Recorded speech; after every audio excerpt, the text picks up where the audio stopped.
नमस्कार दोस्तों, मैं अशोक सिंह चौहान, सहायक आचार्य इतिहास, राजकीय महाविद्यालय कोटपुतली।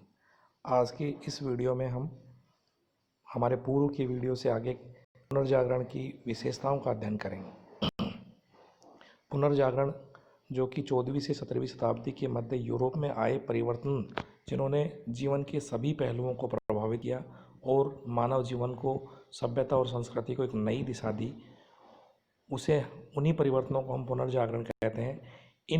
इस पुनर्जागरण की कुछ विशेषताएं थी जो विशेषताएं हमें मानव जीवन के विभिन्न पहलुओं में दिखाई देती हैं। सबसे पहली जो विशेषता हम माने तो यहाँ से एक स्वतंत्र चिंतन का विकास हुआ, क्योंकि इससे पूर्व मध्यकाल का जो युग था उसमें चिंतन के ऊपर केवल धर्म और सामंतवाद, राजतंत्र का प्रभाव था। वहाँ पर कोई भी स्वतंत्र रूप से चिंतन नहीं कर सकता था।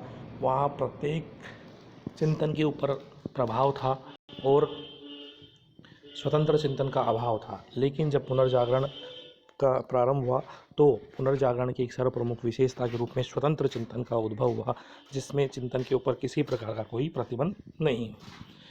इसके अलावा दूसरी जो विशेषता है वो तार्किक दृष्टिकोण का विकास।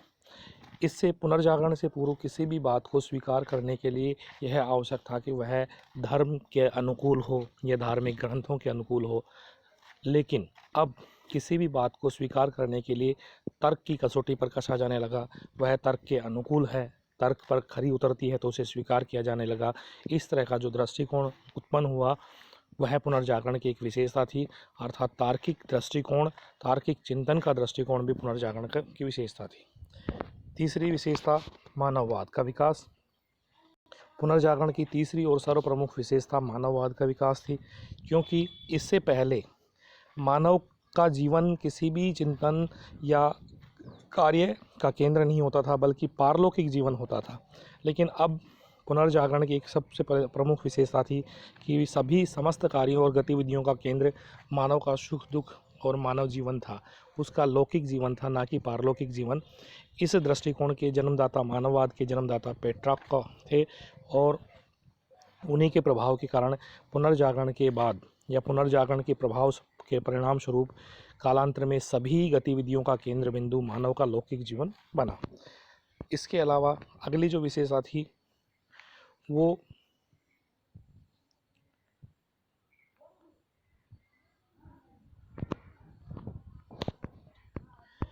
देशज भाषाओं का विकास। इससे पहले पुनर्जागरण से पूर्व केवल लैटिन और शास्त्रीय भाषाओं का ही प्रभाव था। सामान्य जन की भाषा का प्रभाव नहीं था, सामान्य जन की भाषा का प्रयोग नहीं किया जाता था। लेकिन इसके बाद पुनर्जागरण के बाद स्थानीय भाषाएं, देशज भाषाएं और सामान्य भाषाओं में साहित्य की रचना हुई। उसी में उपदेशों का, बाइबल वगैरह का संकलन किया गया। उसी में लोग अपने विचार व्यक्त करने लगे, जिससे लोगों तक ज्ञान की आपूर्ति संभव हुई। इसके अलावा पुनर्जागरण की विशेषता थी कला का विकास। इससे पहले जो कला थी उस कला में केवल धर्म का प्रभाव था, लेकिन अब लौकिक जीवन पर आधारित कला, जिसमें अनेक विद्याओं का जन्म हुआ। इसका अगली विशेषता थी विज्ञान का विकास। इससे पहले केवल जीवन के प्रत्येक पहलू और प्रत्येक पक्ष में केवल और केवल धर्म के आधार पर ही सोच विचार होता था, लेकिन अब विज्ञान के आधार पर विज्ञान के विभिन्न आविष्कार, भौगोलिक खोजों, दिग्दिशा सूचक यंत्र, छापे खाने का आविष्कार आदि, ये सभी पुनर्जागरण की विशेषताएं थी। इस प्रकार हम कह सकते हैं कि पुनर्जागरण की इन व्यापक विशेषताओं ने ही, जो कि हमें जीवन के विभिन्न पहलुओं में दिखाई देती हैं, मानव के जीवन को व्यापक रूप से परिवर्तित किया और आधुनिक युग को जन्म दिया। धन्यवाद।